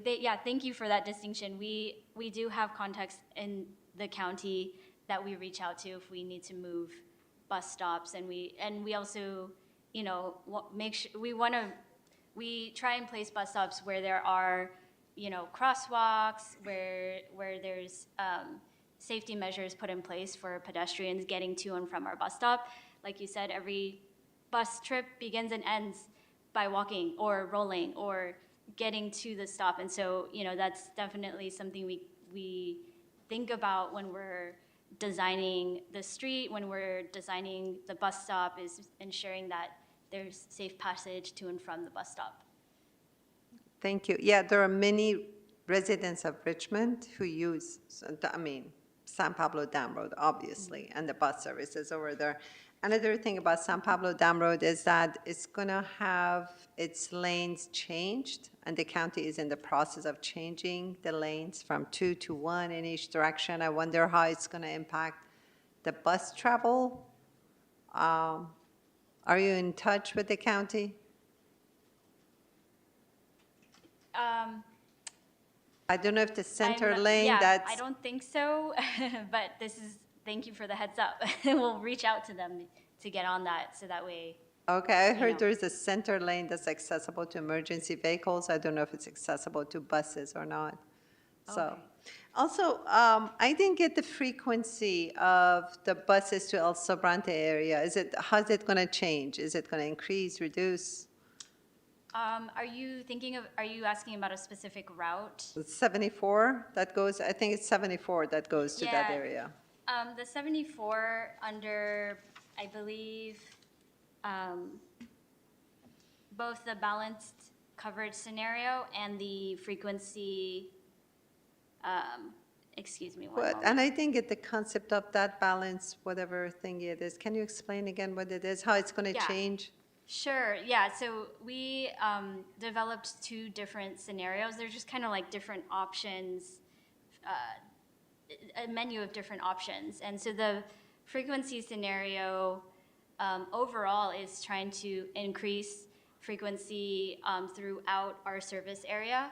And that may mean a trade-off of there's potentially less coverage in certain areas, meaning the bus is touching less neighborhoods, but it's coming more often. So that's the high-level concept of that scenario. The balanced coverage scenario is more about providing bus service to different neighborhoods, but that means the bus may not come as frequently under this scenario. So hopefully that clarifies the different scenarios. We also have the unconstrained scenario, which is more like our visionary scenario. So we didn't speak as much on that today because it's visionary. So those are the 3 scenarios that we have, and mostly we're focused on the balanced coverage scenario and the frequency one. So the buses, line 74, what is the frequency right now? What is being proposed? Yes, the frequency right now for the line 74 is 30 minutes. And what's being proposed for both balanced coverage scenario and frequency scenario is 30 minutes. So Frequency. it stays the same? Yes. You just cut it shorter? Yes. Hopefully not. Yes, I hear you. I think that's the feedback that we're Thank hoping you to get. very But yes, it much. is the And you same. mentioned the app. Can you tell us what the app is? It's the AC Transit app. AC think that's what Transit, it's that's what called. it's called. And Yeah, is AC there Transit app. information at the bus stops about it so people are informed or inside the bus? Yes, it provides when the next bus is coming. Okay, and Yeah. I hope we will look into solar technology for having silent radio at bus stops. Yes.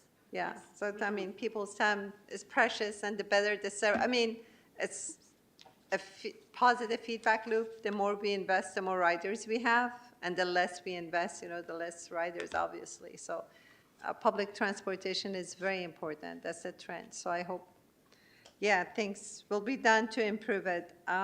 Let me see if I have any more questions.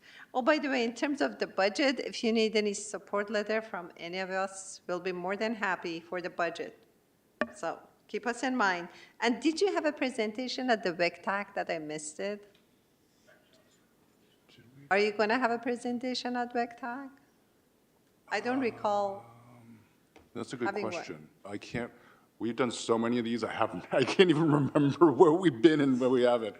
I'll have to double check. I honestly Yeah, I can't think remember. it's important for you to have a presentation there. Okay, I think we've had enough questions. I have a couple questions, very quickly. So are the benches or shelters at bus stops the responsibility of AC Transit? If you are putting them at, would we Sure. go to you Yeah. if we are requesting it? We do have a transit shelter maintenance program. And so, we maintain shelters that we own. But we would love to, expand that and have the capability to install shelters, but right now we don't have the money for that.